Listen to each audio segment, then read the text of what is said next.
Sometimes I wonder if the people who see me sitting at the town square, selling coconut candies with a tired smile, ever imagine the weight I carry behind my eyes. I always double-check the locks before going to bed, and most think it's just an old woman's habit. But the truth is that this gesture was born from fear, from nights when the silence of the house hid footsteps that should never have been there. Telling this story isn't easy, even after decades, because the scars no one sees are the ones that burn the longest. I've decided to open my heart now, at 72, because my granddaughter asked me not long ago why I always leave the hallway light on through the night. I told her it was to scare off insects. But the reality is that light has always been my refuge. For years, darkness was my enemy, the place where the unspeakable lived.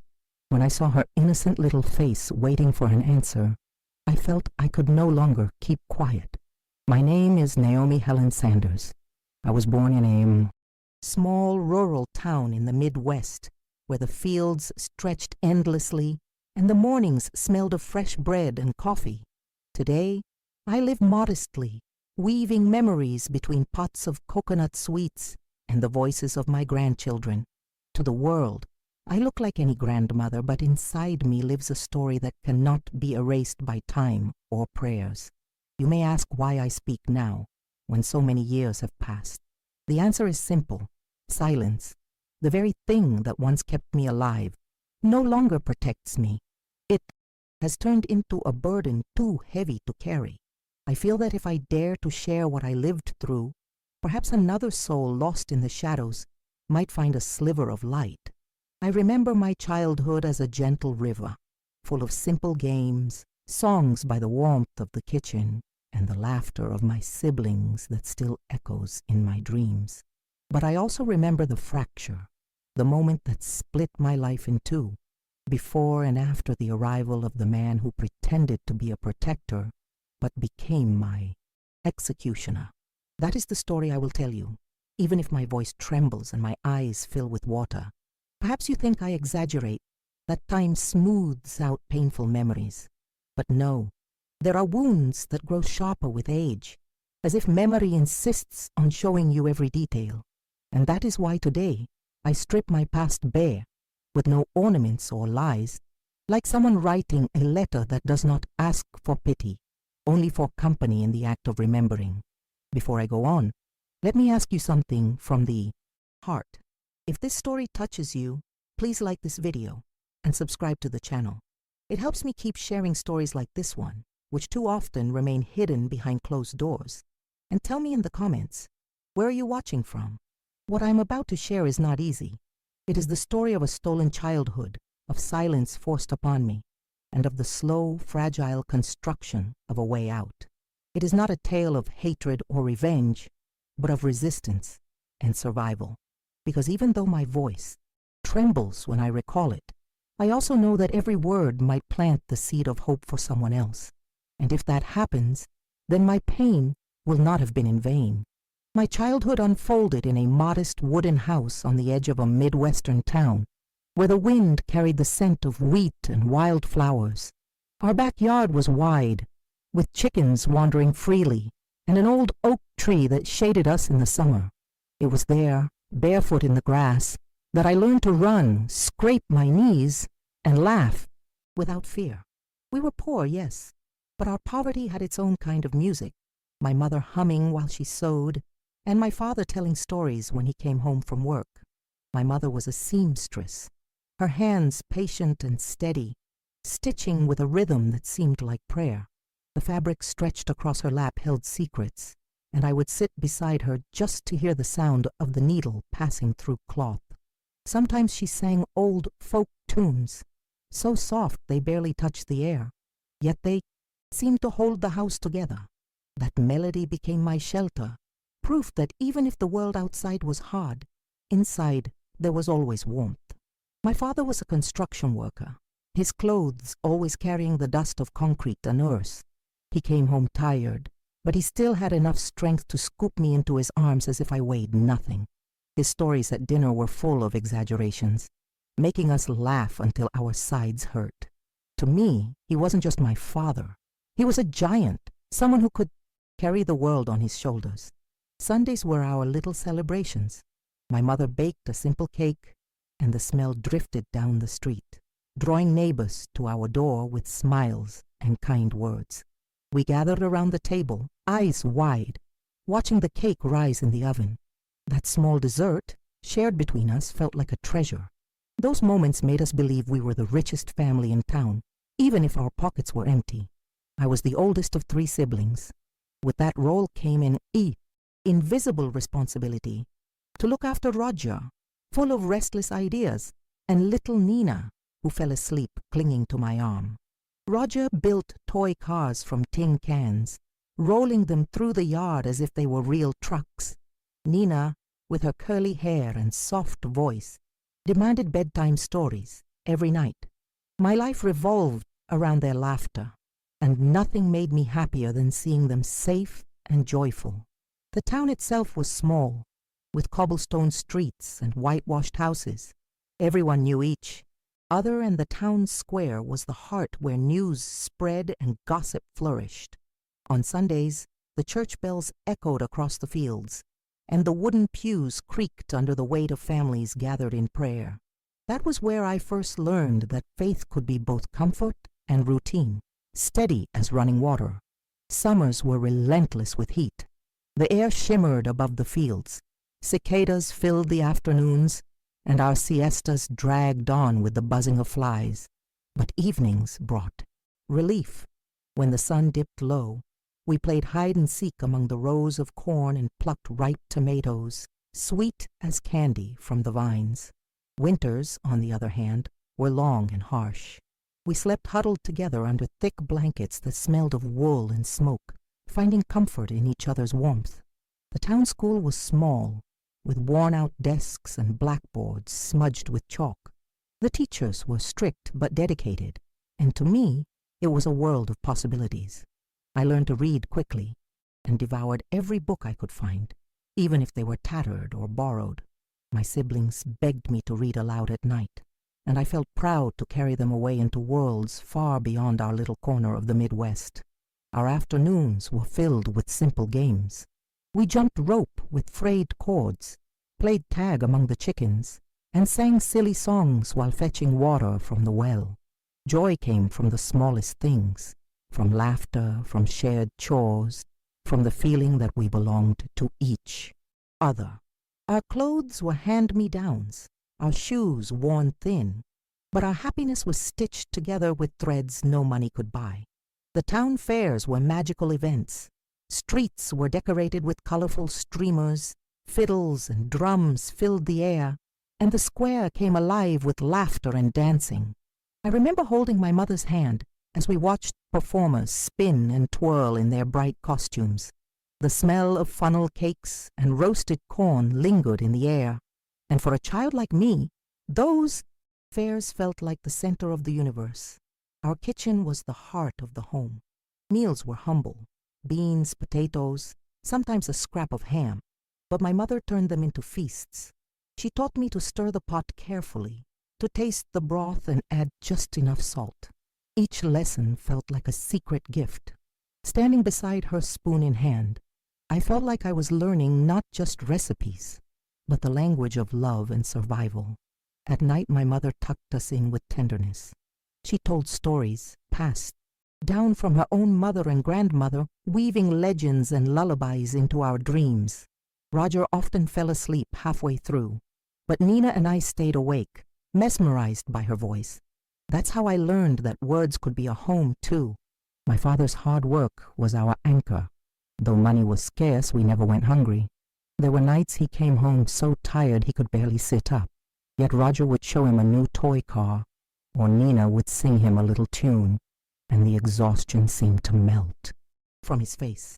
I admired him with all the fierce devotion a child can have. Our neighbors formed a kind of safety net. People helped each other without expecting much in return. Mrs. Carter always handed us apples in the fall, and Mr. Thompson let us borrow his mule to carry wood. That sense of community made us feel part of something larger, like a quilt stitched together by many hands. Despite our poverty, I never felt deprived. Happiness was running through fields, climbing trees, listening to the birds at dawn. Life was simple, but it was full. We were children unaware of our lack, because what we had seemed more than enough.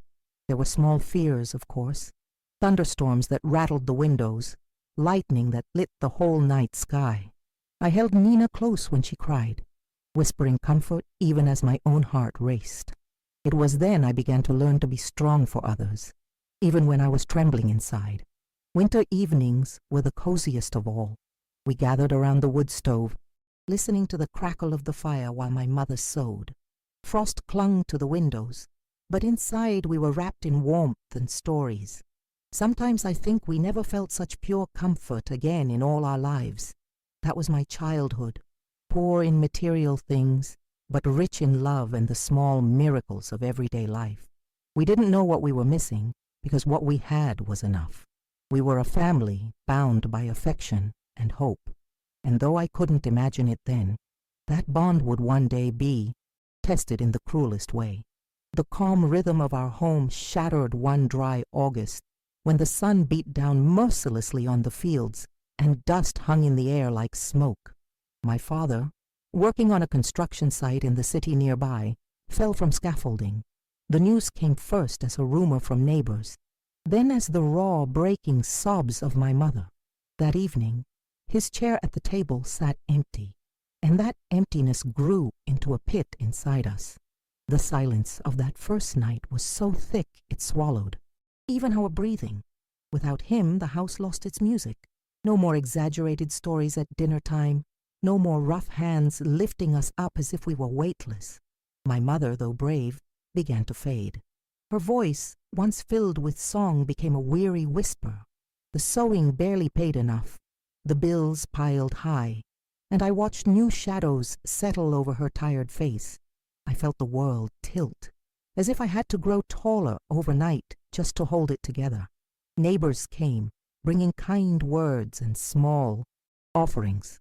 Among them was Mr. Albert, a foreman known across town for his calm voice and his steady presence at church. He was the one who offered to fix our leaking roof, to help carry groceries, to walk my mother through the paperwork she didn't understand. No one saw danger in his kindness. On the contrary, they praised him as a model of generosity. At first my mother welcomed his help. Exhaustion made her accept every extended hand. I thought it was a relief, too. There were nights when I heard her crying softly, wondering how to provide for 3 children. But soon his presence shifted from occasional to constant. His voice filled the spaces where my father's had been, and he began to feel less like a visitor and more like part of the house itself. Something inside me shrank each time I saw him settle in as if he belonged. One afternoon, he announced he would take the spare room in the back, "So I can be closer, to help more," he said. My mother, worn down by debt and fatigue, nodded without protest. I remember her fragile smile, the kind that hides desperation under a thin veil of hope.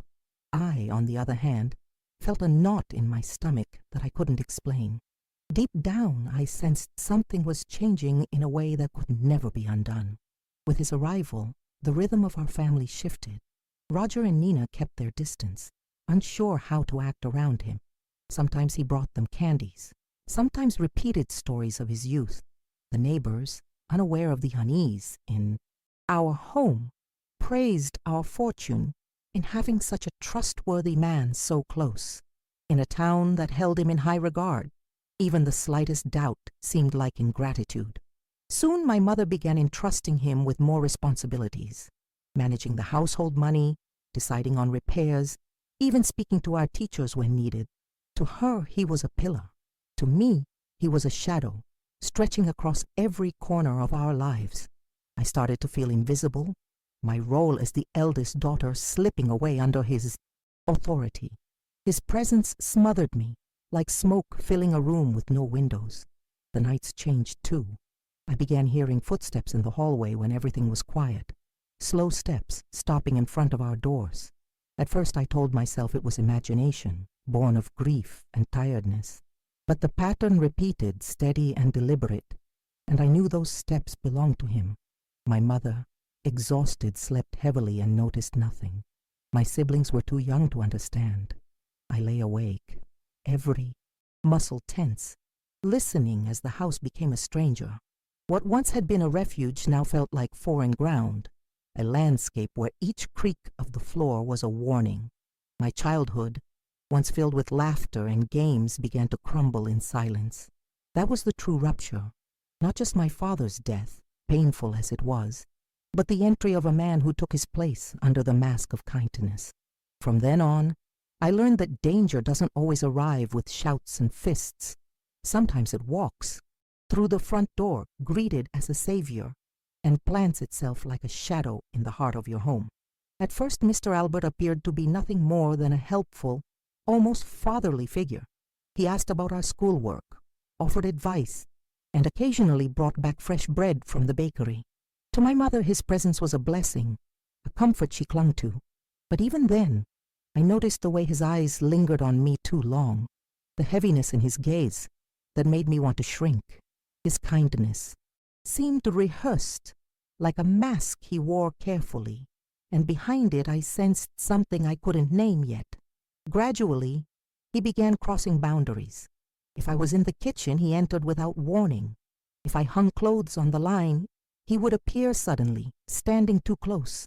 He always had an excuse, reaching for a tool, asking a question, but his hand often found its way to my shoulder, my back, my arm. The touch was too long, too familiar. I tried to pull away without making it obvious, but his smile told me he noticed. That smile followed me into my dreams. My siblings were too young to understand. Roger looked up to him cautiously, seeing him as a strict adult to be respected, while Nina accepted his gifts with childlike innocence. But I could feel a darkness spreading in our house. Once I tried to hint at my discomfort to my mother, but she dismissed it quickly. "Don't be ungrateful," she said. "He's doing so much for us." Her words sealed my mouth. If even she couldn't see it, how could I convince anyone else? The first signs came in the form of disguised compliments. He would say things about how I was growing into a young woman, or remark on my body in ways that were not innocent. I lowered my head, pretended not to hear, but he seemed to feed on my discomfort. Each comment tested my silence, and each silence gave him more power. It was a game only he understood, and I was trapped as his unwilling opponent. His tone shifted as well. Requests became commands. He no longer asked me to bring him water or serve his meal. He ordered it, and my mother encouraged me to obey. "It's the least you can do," she reminded me. Soon my days revolved around anticipating his demands. Every step I took was a calculation, a way to keep him satisfied enough to avoid punishment. Nights were the hardest. His footsteps in the hallway became a routine. The floor creaked under his weight. Slow and deliberate, he would stop in front of my door. Sometimes he tested the knob, turning it slightly. Other times he whispered my name through the crack, a whisper so soft it chilled me more than a shout ever could. He never fully entered, at least not then, but the terror of waiting was enough to rob me of sleep. I began sleeping fully dressed, in loose clothes that made me feel less visible. I pushed a chair against the door, lined my siblings' shoes like tiny barricades. None of it would have truly stopped him, but it gave me the illusion of safety. My mother slept heavily. In her exhaustion, Roger and Nina breathed evenly in their beds, unaware. I became the watchman of the night, a child soldier in a war no one else knew was being fought. Morning found me pale, my eyes ringed with shadows. I washed my face with cold water until my cheeks burned, then served breakfast with forced steadiness. When my mother noticed, I blamed headaches or girls' problems, excuses she accepted without question. I was learning to survive by lying. Every day became an act of hiding, even from those I loved most. The threats started quietly. "You wouldn't want to worry your mother, would you?" he murmured one afternoon when no one else could hear. Other times he mentioned Roger. Shame if he lost that little job at the store.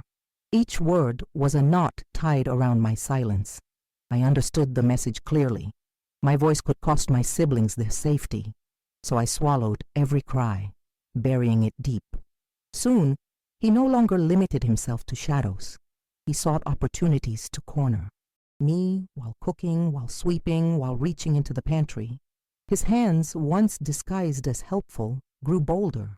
I froze, too afraid to react, while he whispered poison disguised as counsel. No one would believe you, and I believed him, because outside our house, everyone admired him as a good man. The psychological terrors thickened like smoke. I perfected the art of smiling in public, pretending all was well. My classmates teased me for being so quiet, but I had no words left to share. My world shrank to the dimensions of our house, to the creaks of the floorboards and the weight of his shadow. Life was no longer about living, but enduring. One afternoon, while my mother was sewing, he entered without knocking. He leaned over me, his fingers brushing a strand of hair behind my ear. My body froze, needle trembling between my hands. My mother, absorbed in her stitching, didn't notice. He winked as he left, and that wink seared into me like a brand. It wasn't just a gesture, it was a reminder of his control, of my helplessness. He grew harsher with Roger, demanding chores, correcting him with unnecessary severity. My brother, too young to understand, often argued back, and I would see the flash of threat in Mr. Albert's eyes. It wasn't just me at risk. I knew he could hurt them too. That fear tied me tighter to silence. The nights became battlegrounds.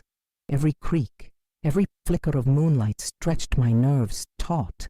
Sometimes I dreamed of screaming, of running into my mother's room and confessing everything. But then I imagined her disbelief, her tired face turning away, and my voice locked itself again. Silence became both shield and prison. The first episodes of abuse weren't outright. They were hidden under pretexts.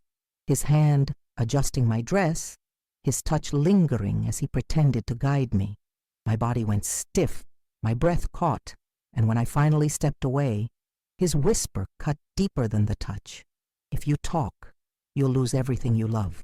Those words kept me bound tighter than any rope. Meanwhile, in church, he knelt with practiced devotion. In the square, he laughed with neighbors, carrying bags for widows, shaking hands with the mayor. Everyone saw him as the kindest of men. I watched from the crowd, suffocating in the knowledge that no one would believe me. It was like living in a play where the villain was cast as the hero, and I was the only one who knew the truth. Once, Mrs. Carter, our neighbor, asked why I always wore long sleeves, even in the heat. I stammered something about mosquito bites, just as he appeared behind me, laying a hand on my shoulder with that same smile. My chance at telling her the truth crumbled. His presence was enough to seal my lips again.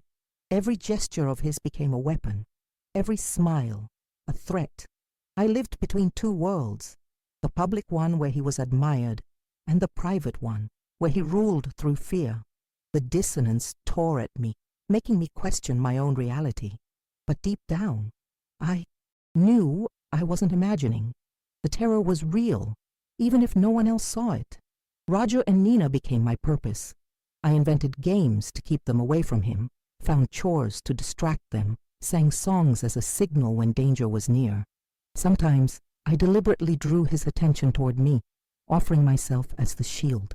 Protecting them became my silent vow, even if it meant sacrificing myself. My mother trusted him more each day. To her, he was salvation.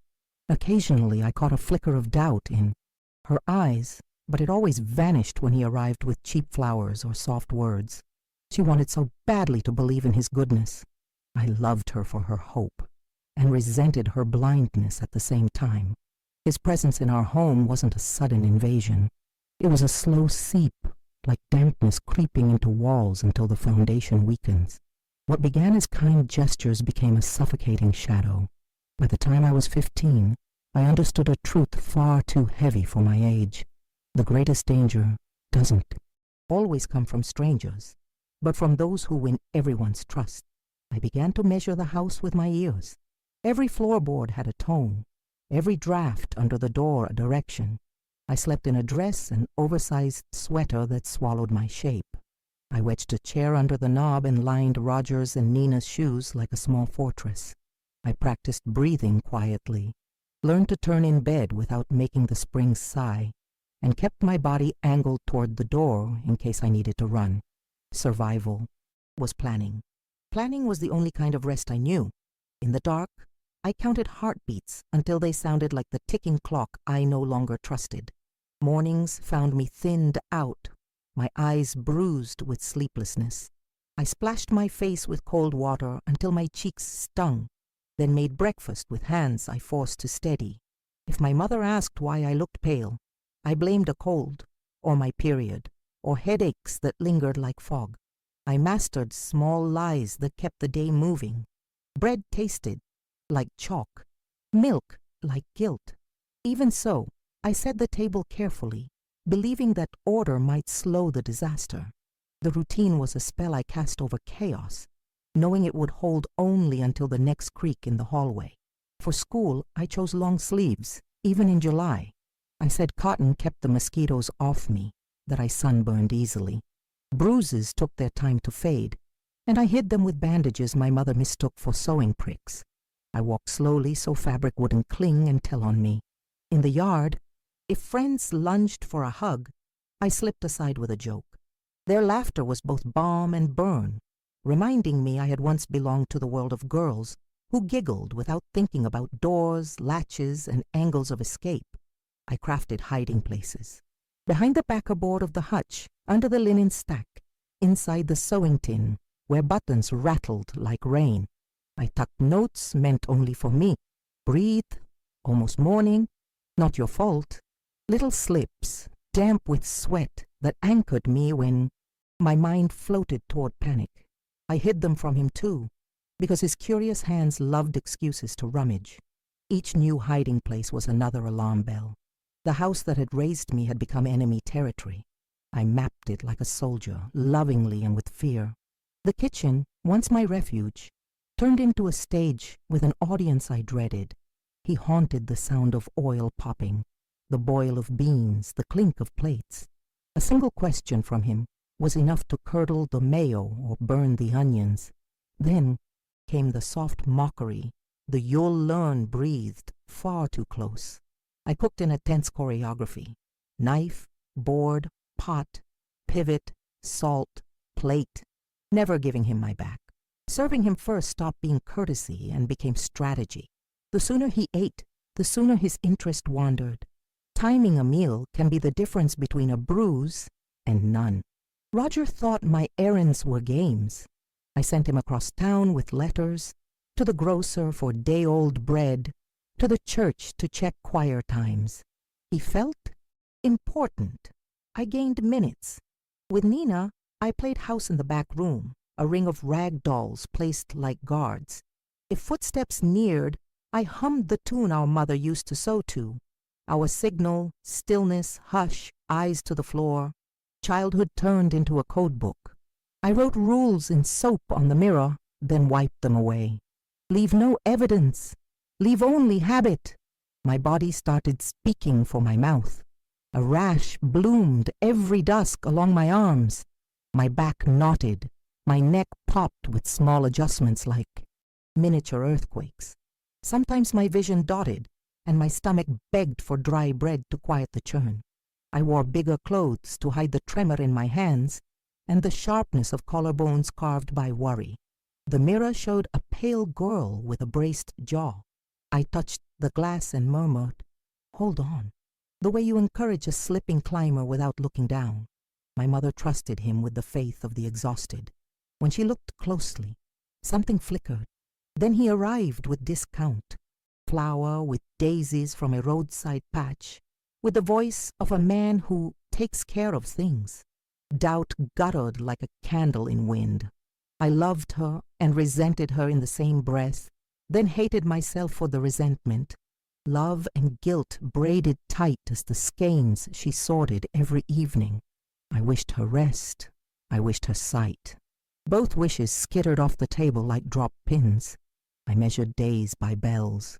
Noon's Angelus meant sunlight and voices in the street. 7 o'clock meant plates. Clattering. Past one meant the house held its breath. In class, my teacher asked me to read aloud, and I stretched the commas wide to make the day longer, as if light could be pulled like taffy. The clock became a promise. There will be another minute, then another, and if you can live inside each one, you can get to morning. I collected minutes like buttons, matching none but keeping all. I found corners I'd never noticed. The hollow behind the cedar chest smelled of clean wood and possibility. I slid letters to no one inside.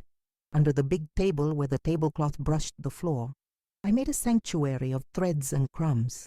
Pressing my palm to the tile cooled me and connected me to older footsteps, to our laughter from before, to my father's shadow. Touching stone was touching a before where Mr. Albert did not exist. For a heartbeat I was earlier, lighter. The relief was brief, but real enough to count. Exhaustion sometimes knocked me into sleep, only to chase me with nightmares. Doorknobs that dissolved under my hand, halls elastic and endless, voices without mouths. I woke in a silent scream, afraid it hadn't been silent at all. Sitting up, I tapped the headboard, counting by twos, then fives, then tens to give my fear a framework. If I heard his steps, I became statue. If I didn't, I thanked the ceiling in a whisper and lay back down, always facing the door, always in shoes I could slip on fast. School was a fragile refuge. I sat second row, close enough to read the board, angled enough to watch the window. Morning light made a skinny gold rectangle across my fingers as I copied carefully, believing neat ink might counterbalance the chaos at home. My grades dipped, but not enough to cause concern. I learned to be middle of the road, not brilliant, not failing, just fine. If invisibility were a subject, I would have passed with honors. Safety lives in the gray, away from the sharp attention of praise or worry. When he addressed me in public, I answered with single syllables. Yes, no, now, thanks. I rationed words like medicine, talking cost energy I needed for the night watch. In the square, if he hovered, I drifted toward the baker's wife or the man from the hardware store. Accidental witnesses whose unknowing presence bought me air. A stranger within earshot could make him retreat. A small proof that the outside world still had rules. I learned to step into other people's shadows and call it shade. I kept a ready story for every flaw. A bruise?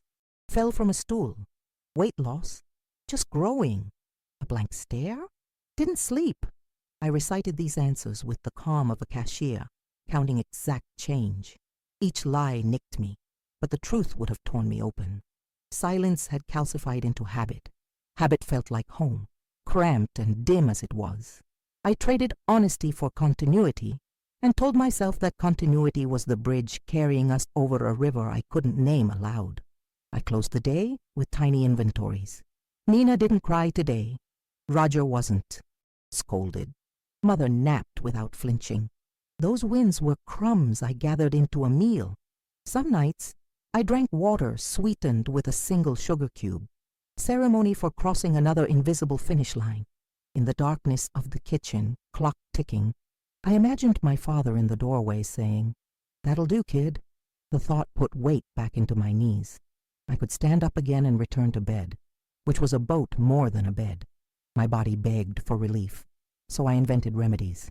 Chamomile tea with lemon peel for nausea, cold cloths for flashing headaches, arnica rubbed into forearms with slow, steady circles, as if I could erase memory as easily as a bruise. Sometimes I stared at dust motes floating in a shaft of light from the blinds, tiny planets turning in a private galaxy. This exists too, I told myself. I clung to that domestic miracle the way a climber clings sideways while waiting for the rope to go taut again. Church wasn't comfort so much as geometry, tall space, predictable echo. I sat in the back pew and watched candles shiver. I didn't ask for miracles. I asked for endurance, for my mother's tongue to stumble once before praising him, for a glint of suspicion to catch in Roger's eye. Then I asked forgiveness for those hopes, as if wanting witnesses was some sin. Guilt curled at my feet like a tired dog, breathing with me, proving by rhythm alone that I was still here. I learned to disguise laughter. Teeth together, shoulders level, no tipping my head, back, tilt too far, and you lose your peripheral vision. I washed dishes at a height where plates reflected the doorway, a little mirror warning me if a shadow fell across the threshold. Absurd tactics, maybe, but they saved me minutes, and minutes turned into hours, and hours stacked into survivals. It's astonishing how a person can rewire a whole day around a single intention. Don't be alone with him. My vocabulary changed. Words like danger, escape, proof lived behind my teeth. But out loud I said tea, bread, errand. Even my shopping list carried codes.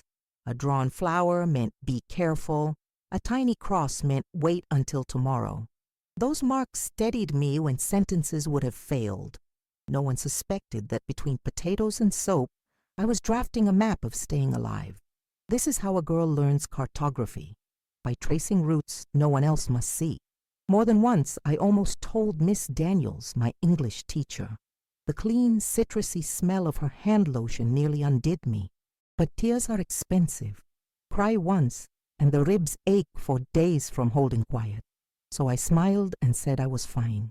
That Nina loved her new book, that Roger was learning to use a level. I held up our small joys like umbrellas, letting them take the rain. I hated that I used happiness as a shield, but it worked, and working mattered more than pure motives. At the market, I learned people's rhythms, who opened early, who lingered late, who always had a gentle word. The fishmonger showed me how to fillet sardines, and without knowing it gave me courage. The small knife danced under my fingers without nicking skin. When he hovered near me at home, I pictured that blade only as confidence, not as harm. Focusing on craft, on exact cuts, reminded me I could still learn something that wasn't fear. Skill is a ladder. Each rung is a breath. Sometimes my mother asked me to try a hem. She lent me her symbol, and I wore it like a talisman. Cool metal against my fingertip anchored me. Back stitch. Forward. Thread pulled true. Pulse steadied.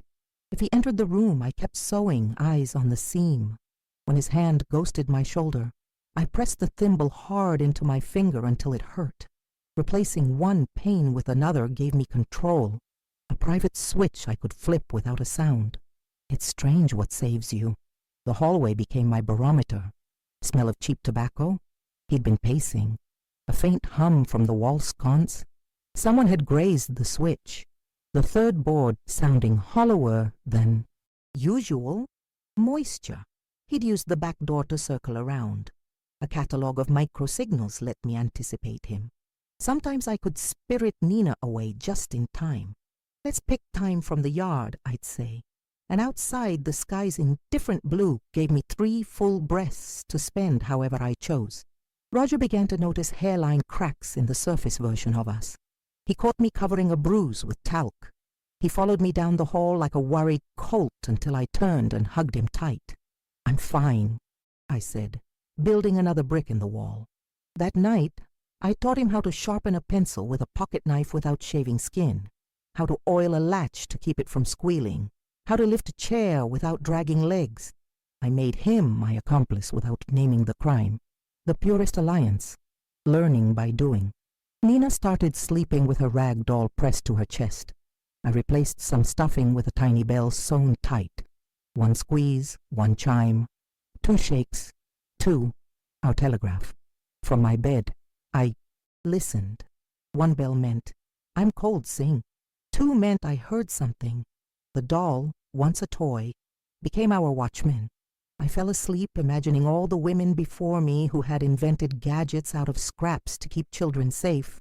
We inherit not just recipes, but tricks for living. I kept my hands busy so my mind wouldn't split. I peeled potatoes in long ribbons, trying not to break the skin, each spiral a promise I was still careful. I swept in diagonals to scan corners. I hung laundry by weight, so it dried faster and could be snatched in quickly if I needed the line cleared. Empty lines don't tangle fleeing feet. Housework turned from duty into architecture, a day built beam by beam so it wouldn't collapse on my siblings. Sometimes I climbed a chair to dust the dining room light. From up there, the world shifted. Dust turned to gold. The glass bowl insisted on shining. The family photos offered different angles. Elevated for a minute, my breath deepened. Perspective is a kind of oxygen. Coming down was gravity, yes, but the glimpse from above stayed with me. Proof that I could change the view without leaving the room. Tiny salvations count. They add up like coins in a jar. The town kept spinning in its dull, complicit orbit. He shook hands, lifted sacks, told jokes at the diner. When our eyes met among neighbors, he held the look a beat too long, flipping a switch only I could feel. I dropped my gaze and felt a quiet fury move through my ribs like warm current, a tame coal in a small brazier covered in ash, waiting. I learned to keep it alive without letting it smoke, heat without signal. I would need it later. I mapped escape routes no one else noticed. The alley behind the bakery, the side gate at the schoolyard, the church's back stairs where the railing loosened if you pushed near the screw. I memorized which sidewalk squares wobbled less, which fences sagged more. I didn't plan to run that night.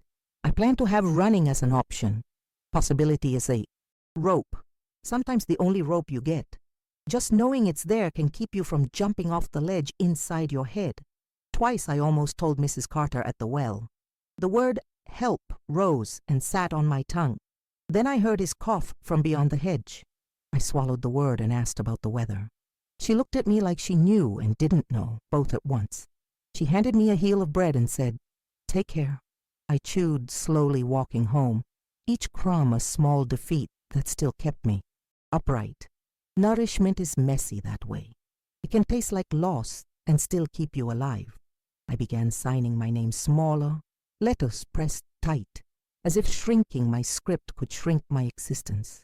In notebook margins, I drew tiny waves, rooftops, mountain lines, any shape that evoked a clean outside.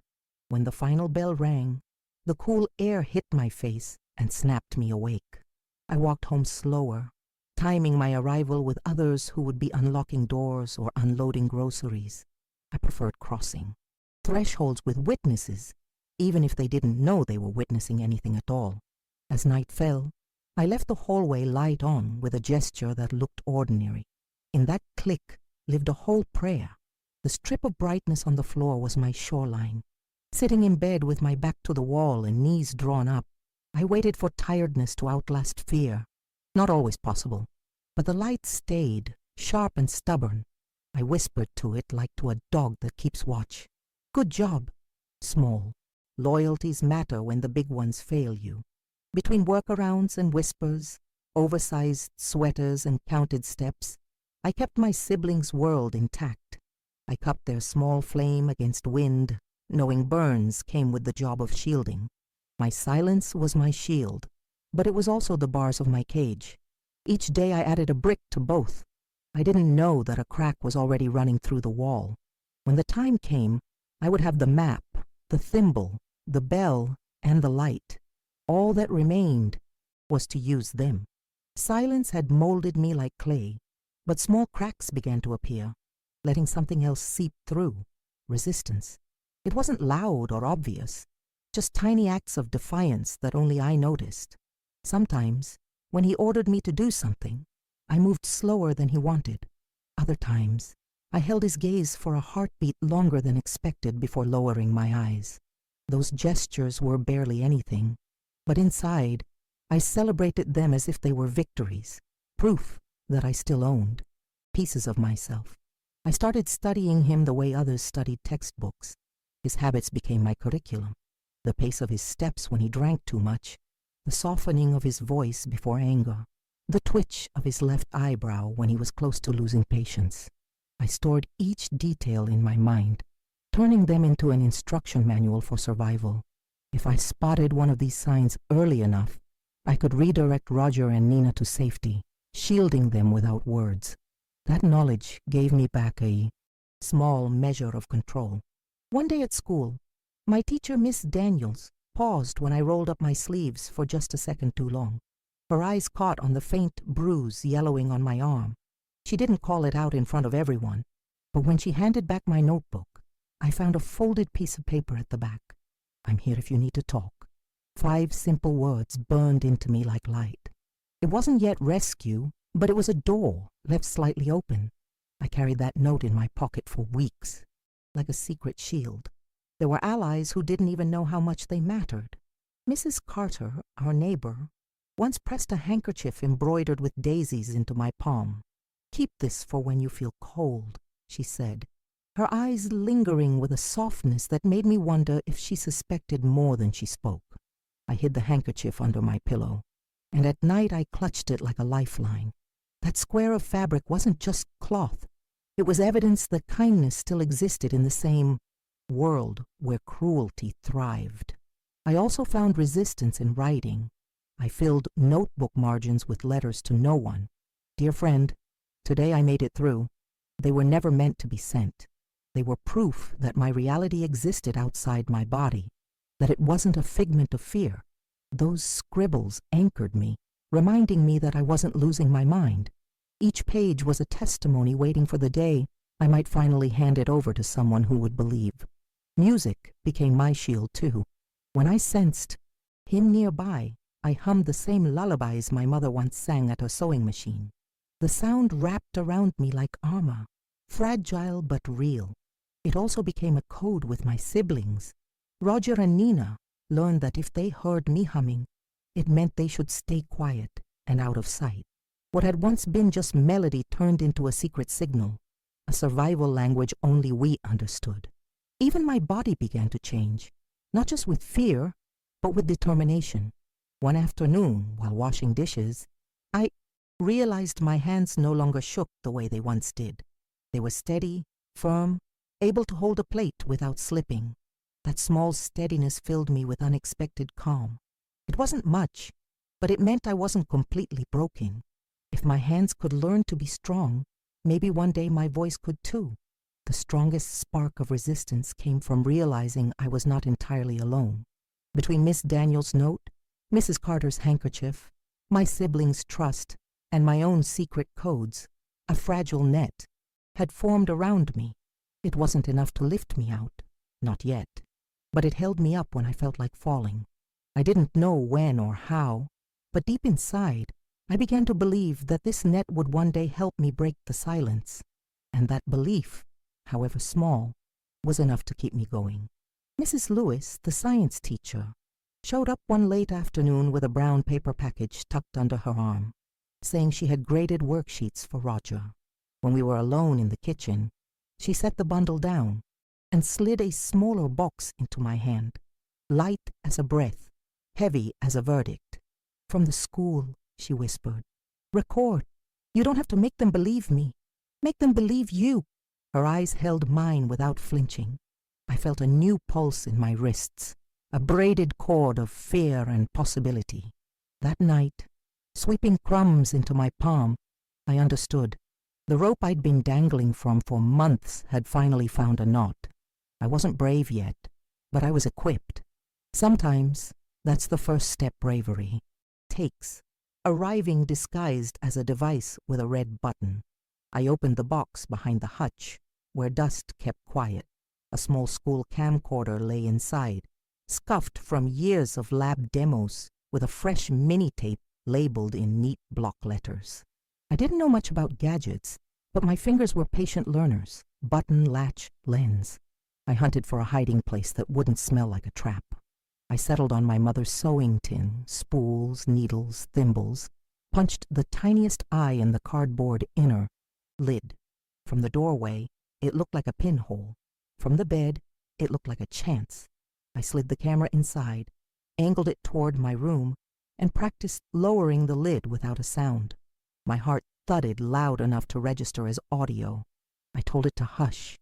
The tape would do the speaking now. I performed my nighttime ritual like a ceremony. Hallway light on with a reverent click. Chair under the knob. Shoes lined as barricade. Bell tucked into Nina's doll. I wound the kitchen clock so it's steady Ticking could hide any faint mechanical whir. Roger and Nina slept in the back bedroom, a safe cluster of warmth. I lay down, dressed, body slanted to face the door, palm around my thimble like a coin you refuse to spend. The house held its breath with me. When the familiar steps reached the third board and paused, the strip of light on the floor trembled. He tested the knob, a slow, savoring motion, then whispered my name. Soft, poisonous. I didn't move. The camera blinked its unblinking eye. Fear is a storm. Evidence is a bottle cast toward shore. At dawn, sandpaper-eyed, I slipped the first tape into a clean rice tin, white grains swallowing it whole, and replaced it with a new cassette. The day limped forward. Night came again. I repeated the choreography. Light, chair, bell, breath. The hallway shadow returned with metronomic certainty, a litany of slow steps and soft menace. 2 nights. 3. Each morning I stacked proof like folded linens, ordinary objects with extraordinary weight. I wasn't thinking of trials or policemen or neighbors' faces yet. I was thinking of a simple, stubborn truth. When the world refuses your word, put your word on film. Let the lens bear the shame you were forced to carry. Saturday betrayed me at noon, in sunlight where bad things are not supposed to happen. I was sorting fabrics when he drifted in, idle and watchful. He lifted the sewing tin by 2 fingers, casual as a cat nudging a glass. The camcorder's status light, tiny and traitorous, blinked once. His face changed climates, temperate to storm in a breath. "What's this?" he asked, flat as a plank. The floor moved under me. I felt for the thimble in my pocket like a lighthouse. My mind flashed to the rice tin. Panic ran a lap around my chest, then sat down, panting but present. He had found something, yes. He had not found everything. He cracked the lid, yanked the tape free, and slammed the tin onto the dresser. Spools fled in every direction, little panicked planets. His fingers tightened on my arm until my face tried not to show it. "You've ruined our peace," he hissed, and I understood peace was his favorite lie. He ripped the cassette against the table edge, plastic teeth flying like confetti, but the reel in his fists was the decoy. The real one slept in rice. Clear thinking arrived like a snap of cold air. I lowered my gaze, murmured an apology shaped to soothe his fury, and walked, not ran, into the kitchen. My hand disappeared into the rice. My fingers closed around proof that warmed to my skin. I slid the reel tape into my apron pocket and felt it settle against my thigh, a small, steady heart. He was shouting now. Something about ingratitude and sin, about how no one would side with a girl who lied. The words splintered the chair he kicked, ricocheted off walls that had seen too much. Roger appeared at the kitchen doorway, eyes wide, jaw clenched. I gave him our smallest signal, 2 blinks, a tilt of chin. He vanished to fetch Nina without a sound. I grabbed the back door keys, the bell in Nina's doll chiming once as she rounded the corner. We moved together the way only frightened siblings can. Silent, sure, sprung toward whatever counted as outside. The front latch stuck for a breath that felt like a month, then yielded. Air slammed my face like revival. I didn't look back. Looking back is an art best saved for after. We flew past the bakery. The owner made a lane between stacked flour sacks without asking. The hardware. Clerk stepped aside from his broom and widened the doorway with a nod. Towns that were complicit by routine can be merciful by instinct. My palm found the tape through cloth. Checked it the way you check a pulse. Still there. Still beating. The sky was a clean blue sheet I wanted to crawl under and stay. We headed for Mrs. Lewis's place. Closer than the school. Safer than any neighbor who might hesitate. I pounded the screen door with all 10 knuckles. She pulled it open and took us in, locking. The deadbolt with a sound that felt like a verdict in our favor. Nina cried silently into her doll. Roger squared himself, holding fear like a package he refused to drop. I didn't cry. Sometimes tears are a luxury you pay for. later in sore lungs and pounding temples. Mrs. Lewis plugged the camcorder into an old classroom TV she kept for tutoring, her hands practical and quick. "Give me the tape," she said. I did, as if handing over a living thing. The screen flickered to life. There was no poetry to it, no cinematography, only facts.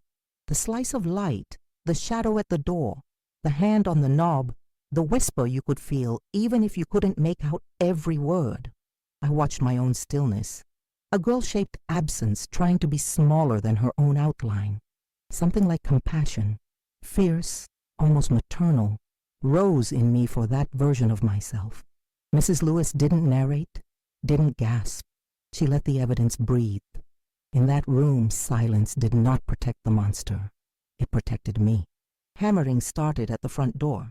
Fists that thought wood could be bullied into forgetting. Mrs. Lewis didn't startle. She glanced at us and lifted her chin. "Back way," she said, as if teaching lab safety.